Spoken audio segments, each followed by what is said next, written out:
Welcome everyone to I don't know why I'm being weird today, but I am. So, today we get to speak to Phil and Content. They are queer creators. I'm thankful to be getting more on this channel. So, if you like supporting not only true crime, but supporting queer content creators and just hearing voices of those you don't always hear, unheard voices, please like, subscribe, leave a comment down below of what else you'd like to see and who else you'd like me to interview. And now let's begin the interview.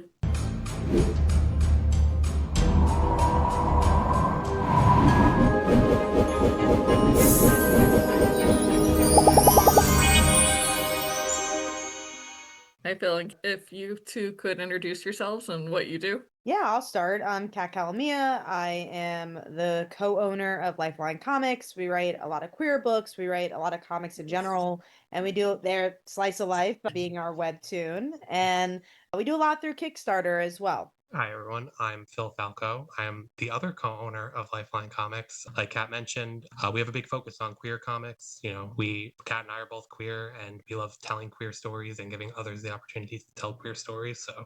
And then, some based on webtoon, bisexuality, hair, ology. So, yeah. And aces And ages and arrows. I Yeah, knew I you was got forgetting, it. but I was like trailing off. And I was like, You remember more than we do. yeah, this is a six Already lit. got that. We just things on recently finished webtoon. packing it, and I just had a flashback to yesterday, Phil, when we were fulfilling and we were looking for that cover. It's funny. Oh my It was gosh. very Well, fresh. I really like this cover personally because I'm Yeah. also queer. So any queer content such as that's my queer content. We can. Ooh, I love. I Sorry, like that the title tells you what it is. It does. It's I straightforward to went It's the to right the to the point. point. rainbow right when I signed on. So. I think That's that's a superpower to be straightforward and Well, not everyone likes that, but that's if you deal with me, that's what you get. So you're welcome, both of you. You get that for this entire interview. we'll take it. And we will. What started the journey of writing queer comics? That's interesting because me and Phil actually wrote comics separately for a little while because we had a friend from college, a mutual friend. So Phil went to a different college, but was like a few blocks away, and I went to. We both went to school in New York City, and then your friend was you knew her from middle school, and I knew her from college, and we were like mutual friends for a really, really long time, and then we started seeing movies together, and then one day Phil was like, I really like comics, I want to make one. And he did. He made his own comic Haunting, which was a horror book. And then we did a crossover with each other. It was a horror superhero crossover. And we had such a good time that we wanted to do more with each other, which was the birth of Slice of Life. And that was around the time we did Bi Visibility or Bisexual Anthology. So it was kind of all a snowball of me and Phil working together and just doing more and more queer comics. We would talk about queer, and it was one of our favorite topics was queerness at the time. So after our crossover between our horror and superhero books, we were like, what story do we both really want to tell? And it's like, oh, we want to tell a queer story, and we want to do something in the webtoon space because we both read a lot of webtoons, and Slice Life was born from that, and from it's still our baby, it's still our passion project. It's really like everything we love about queer stories. And then, as Kat said, kind of just snowballs from there. After that, we would do more anthologies. We have a whole line of like mature queer books in addition to Slice of Life, which is more like, more all ages. And yeah, no, we never look back. Our favorite kind of stories to read are queer stories. And, we, we feel that there's just not enough of them, especially today when it feels like there's less queer stories now than there was 10 years ago, which is crazy. I So know. Yeah. we're very happy to kind of fill that void that we personally as readers and fans are feeling in the rest of media. Yes, I absolutely feel that way. That's why I purposely on Kickstarter, all I do is type queer and see what content comes up. And then that's how I originally found you guys, was They should just have Oh, wow. that's how a I found banner Slice of for Life. it. I love it. And then I did further research. Since there is a section where it's you can not message, but I guess have a choice of website or message person. And I went through the website so I could actually see everything you guys have done. And that's a long list. I got through most of the comics to see, but I also soon will be owning most of those comics anyways, because I've joined most of the Kickstarters so far. Thank you. Thank That you. really helps us make these books possible too, is the Kickstarters and that support. We always say, especially when we do those, we do a lot of like prides and we do a lot of conventions. After someone supports us, so a lot of times we'll say like that's how we make these comics, which is true. That you guys are helping us put more queer content out there. We really, Literally can't do it without you. yeah. Well, we gotta keep the queer content. Not that I'm advertising at all, going or anything. Not advertising, but there will be a link to your guys' website down below for everyone that listens to the podcast and also on the YouTube channel. When it will be on the podcast, I don't know because I'm switching all my interviews over. So who knows how long that will take. But It'll at be least there eventually. yes, that's why I'm not giving a date, but it will eventually happen. Let's see. Oh, have you both always been in the industry of comic storytelling? Or where do you both come from? So I have, in some shape and form, I before this I was a comic book journalist. That's kind of how I got into the field of comic books, and then I about 2 or 3 years ago started writing comics full time. I never looked back. It's been a fun journey running a business and telling the stories you want to tell She was also a YouTube comic reviewer since she was in high school. So literally since forever. before you were even an adult, you were in comics professionally in some capacity. I studied writing in college, not specifically comics, and then I broke into comics in 2020. Like Kat said before, Kat had already been publishing a comic. She had been working with a small publisher. They were crowdfunding their book through Kickstarter, and I was like, oh, I've always been like a lifelong fan of comics. I studied writing. I'd love to, you know, get into that as well.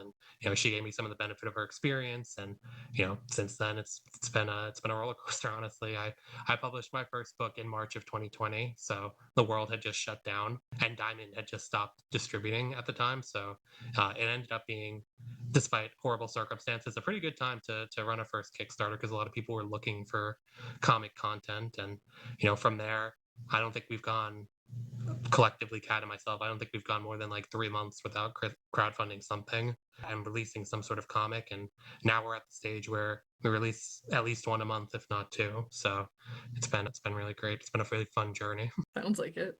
Let's see. Well, you already answered one of these questions. Who has been your favorite character that you guys have made together? Ooh, Good hard. question. That's a good Or one. multiple. You could do multiple if it helps. Multiple is a little easier. I'll give a shout out to our vampire Snow White I from was thinking her too, yeah. from our The Beast and Snow, our the first book in our like mature series of books. And she's got like a really fun snarky voice, but not in like an empathetic way. She's like still very much Snow White, still very much like the princess of the people, and someone who's given so much of herself away that she has this like protective layer of like snark. But like when push comes to shove, when she sees someone in trouble, she can't help but like drop everything to her own detriment and help them. And it feels very intrinsically Snow White to me, but also very our own. So she's always just a ton of fun to write. I really like her. I think Raven from Slice of Life, I think she has become such a character that has evolved because she was going to be a villain of our book, right? When we started this, she was going to be kind of mustache twirly villain who brought this anime character to life and didn't, has some struggle because of it. But then throughout, we made it more about life, and she became, I won't say morally gray, but I think someone who was really relatable because she had so many layers and complications with, Flawed and lovable.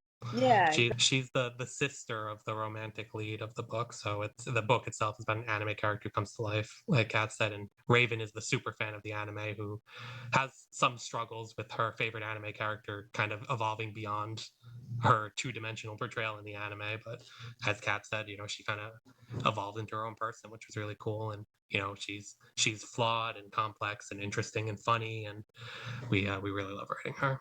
Good answer. I like that answer a lot, honestly. And I like characters with complexity. And I like the fact that, at least of what I've read, because only what I've read so far is halfway through Slice of Life. And I like the tonality of kind of high school, at least for this one. I haven't read that character yet. But I like that you're able to get a tone, at least for me personally. I like tone in characters. Yeah, that's what we love too. We always put character first, sometimes even to our detriment. And when we're in the writing process, we kind of get like overloaded with like new characters or whatever. And then me and Phil's like, wait, let's go back to basics. And every single time we go back to basics, you're like, this is the core of this character. But yeah, we love character. That's like a lot of times how we figure out our plots is through the character journeys, and always helps us figure out the through line when looking at the character journeys, our main characters. That makes sense. And that's a good thing too. Let's see. Oh, is there any other projects you guys are currently in the process of making? Yeah, we have one that's being announced on Monday. That's a full project that's related to an IP that already exists, which is kind of cool. It's teaming up with another medium of some sort. So we're excited to announce that on Monday. And continuing our titles that we have, we've already announced this in other podcasts, but we haven't like officially announced. But the Ever Afterverse, our mature titles are of course going to cross over. So really excited to build that up. Yeah, what else, Phil, do we got going on? We love vampires, so we have a couple of vampire books. We already talked about the Beast in Snow, our vampire Snow White book, and then we have a vampire boy love book. It's a college set, a romance that launched a Kind few of months ago. released. It's kind of launched a few months ago, and now it's relaunching also next week on Webtoon, and eventually will make its way to Kickstarter. And I'll say we have one more vampire book that's coming in January that we're really excited about. That we actually didn't even write. It's one of our first ventures into publishing another writer, and we're really excited about that book. We think it's going to be cool to have three like major vampire books all with such really different feels. So I'm excited for that one. Well, what's your guys' favorite part of writing? Well, yeah, I guess writing and being a part of three different vampire stories. Like Phil said, I think it's really cool just how different vampire stories can be. One's the story that's written by someone else is very much your more classic vampire. Like it's more about exploring the past and it's a little bit darker, but has a really fun Vibe to it tone. as well. Say again. A mob vibe to it as well. Yeah, That's like really a cool. mob vibe, I agree. And then Beast and Snow, which we already, talked about, is a fantasy. We actually made the book trying to figure out like what's a book that we would enjoy writing that a mass audience would like. So it's very much a vampire queer book that anyone can enjoy. It's not really particularly targeted to one person. And then our BL book, if you want to jump into that one, Phil. We actually Frankenstein that one together for a contest that Webtoon was running a few months ago, and We kind of have the webtoon out, but kind of don't because it's part of a contest, and we're trying to relaunch it because we don't want it part of the contest anymore because the contest has moved on to something else. So we're like, we want to do this project on our own now. So did we very much something we've been doing a lot more the last like year or so. Like we always love everything we write. We always make our way there. But early in a writing process, we'll say like, what would make me the happiest as an individual? And we might not end up doing that because obviously we want our books to be sellable and have mass appeal and all of that. But for this webtoon in particular, Love It Second Bite, the Vampire BL, we were just like we kept saying like as we were putting it together like okay what else can we add to make this like so super exciting to you, because I remember I got really excited for it early in our writing process, and Kat was like, yeah, I like it a lot. And I was like, but what can we add to make you love it? It's like, oh, like if this character, like if we flesh them out in this way and maybe they have this relationship with this character, or maybe they're some supernatural something or other. So I think that's definitely my favorite part of the writing process, is kind of like unearthing the story and the characters, and continuously, especially when writing with a partner, asking each other like, oh, what can we do to take this to the next level, which has been a really instrumental part of our process of writing together. That's very cool. Sorry, I had a brain blank for a minute there.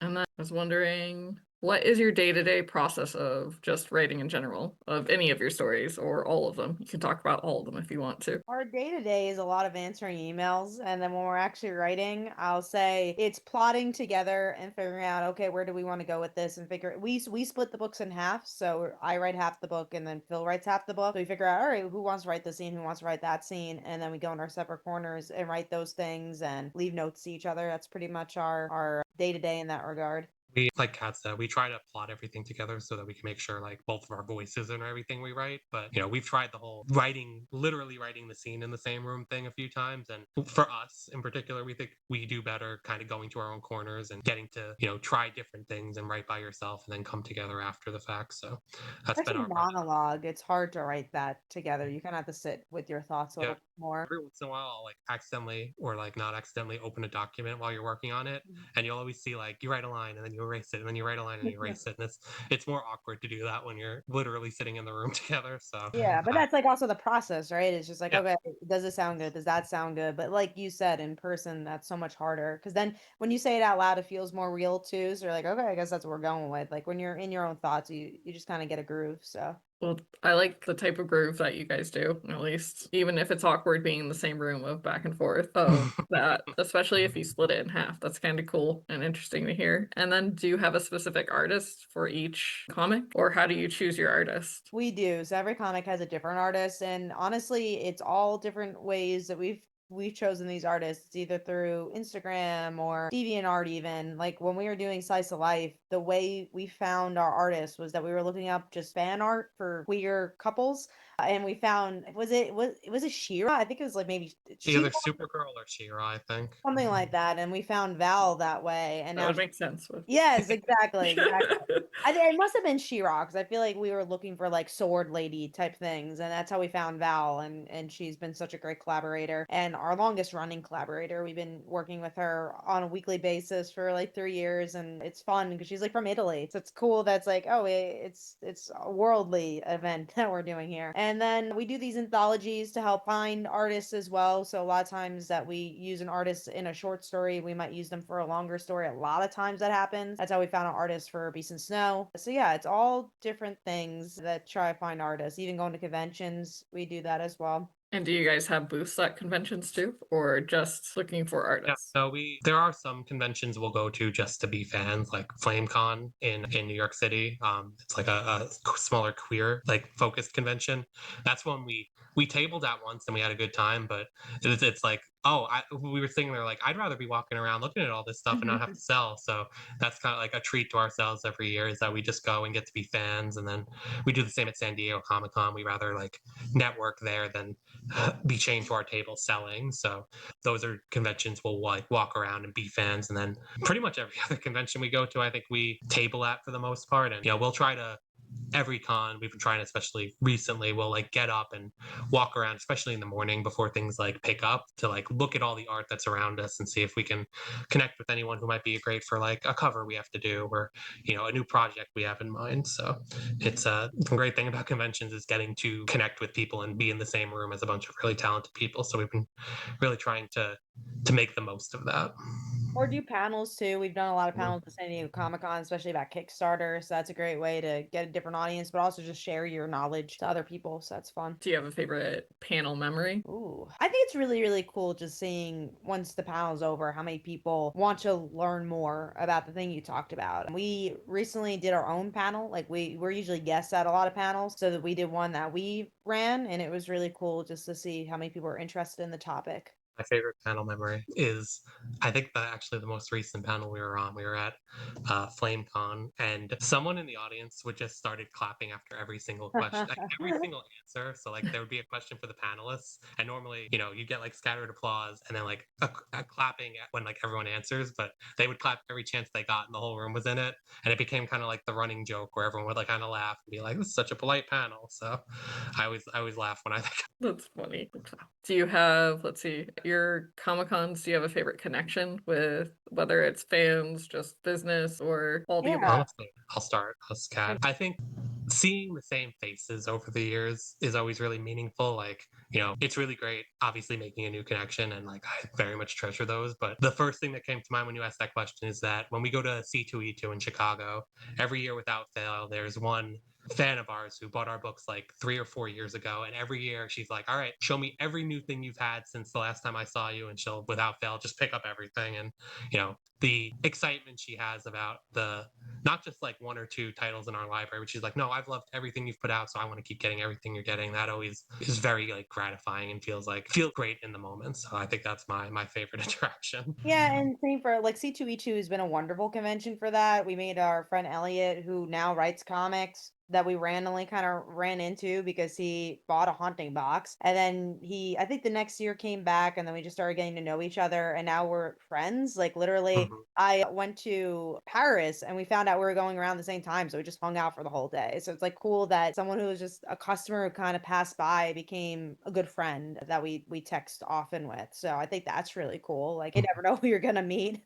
That's very true. And then the last question is, where can everyone find you guys and any upcoming Kickstarters? Oh, always got Kickstarters going on. LifelineComics.com for really finding everything for us. We have a newsletter that we update a lot. That if you want to find all the things about us, that's a great place to follow us. It's Lifeline Comics, Cat and Phil Comics over there. If you want to plug the upcoming Kickstarters, Phil. Yeah.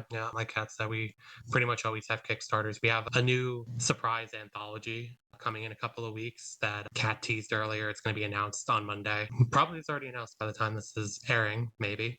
Yeah, But I mean, Very likely. You can announce it if So you want. It's I don't mind. yeah, no, it's the comic shop, the comic. So there was a crowdfunding campaign last year for a sitcom set in a comic shop, in a black owned comic shop, and super funny cast. And the creator of the show, Cheyenne, wanted to do a tie-in comic, like an anthology with stories from the world of the show. So it's like this really fun comedic like comic based on a TV show set in a comic store, like a lot of really fun meta jokes. We have a lot of really talented creators in there, so that's going to be launching, I think, September 22nd, and we're really excited for that one. And then we have a witch anthology coming up. It's all witch horror stories that was announced a little while ago. That's going to come in mid to late October. And then continuing our ongoing, so like Witches of Oz, our Sapphic Glinda Wicked Witch romance, that's going to be coming in November. So always, I know a fan. Yep. So always excited to continue that one. And then yeah, I think those are the upcoming ones we're really excited about. And also there'll be links down below to all the above, just so everyone knows. And yeah, all right. Well, thank you so much for being here. I've got a story to tell. You've got a story to tell. Together we rise through our stories. Thanks so much for being here. Till next Saturday, 10 a.m. Eastern Time. Peace. See you guys. Bye.